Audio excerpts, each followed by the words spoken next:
Hello, Helluminatus here with the Cardboard Barracks talking about Borderlands 2 DLC. So far we have one. Captain Scarlet's pirate booty, yeah, whatever. This thing came out about half a month ago, so I'm not going to waste your time with some type of review. In the end, it was a disappointment because it had a lack of new types of enemies, though they were reskinned, adding just a couple big dudes and regenerating psychos. About 70% of the main quest missions were fetch quests, and they missed a lot of opportunities. For one, they introduced this character named Shade, who looked a lot like Hunter Thompson, which is cool, whatever.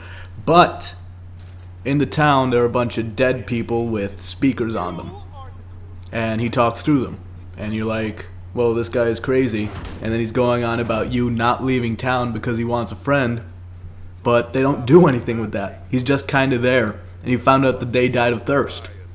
That's not exciting at all. They could have made him the final boss or something.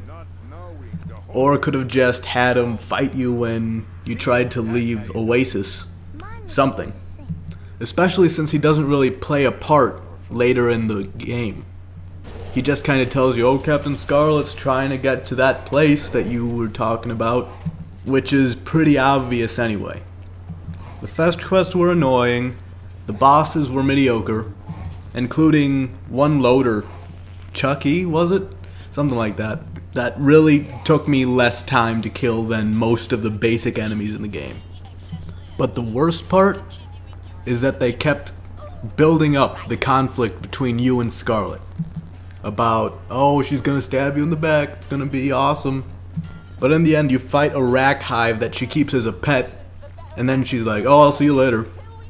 I can look past the new enemies, or rather lack thereof. I can look past the fetch quests. I'll even look past the lack of character development for Shade, and the fact that he really didn't need to exist in the first place. But when you throw out the main conflict in the whole DLC, it's kind of bad. After she left, and after I beat the Leviathan, I was just going to the treasure room.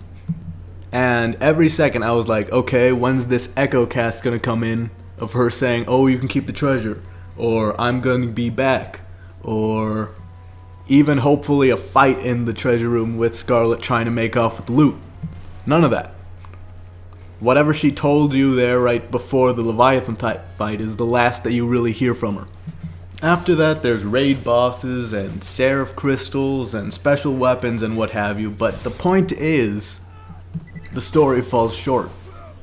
Now I know what you're thinking. But Helluminatus, this thing came out like 3 weeks ago. Referencing the Illuminati is old and gay. Well, I got two things to say to that. One, you're dead wrong. When the New World Order rolls in, you'll be glad you subscribed. And second, it's not so much about the DLC itself, it's about this overarching concept of quality. Now don't get me wrong, the DLC was fun, it had a decent amount of content, but this is Borderlands we're talking about. Borderlands arguably has some of the best DLC out there. And this just fell short. All the time I hear people talking about Call of Duty's map packs and all sorts of stuff like that. But Gearbox set the bar with General Knox, with a lengthy campaign, Borderlands' first raid boss, and tons of content. We've come to expect very high things from Gearbox. Now I understand they can't all be good as General Knox. In fact, I don't think one will come that high. But this is arguably the worst DLC they've had. Zombie Island had a good atmosphere. Mad Moxie had a cool arena mode, which not everyone liked, but at least they added a bank system.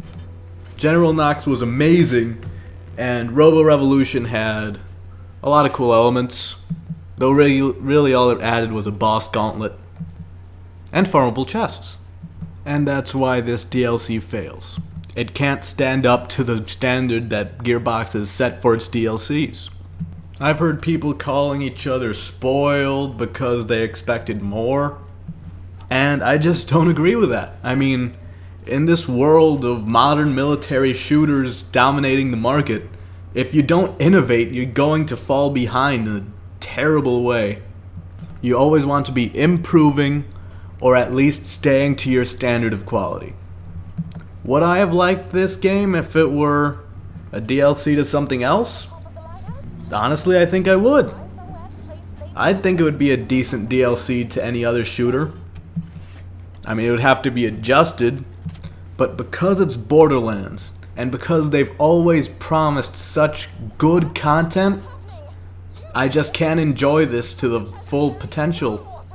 And that's how I feel at the end of it. Now I want your opinions. Do you think it's wrong to judge a game based on its predecessors? Or do you think a series should just be growing in quality or staying to its expected standard of quality? Post in the comments if you have any strong opinions about it. I'd also be happy to answer any questions you may have on the subject. From my opinion, of course. Thanks for listening.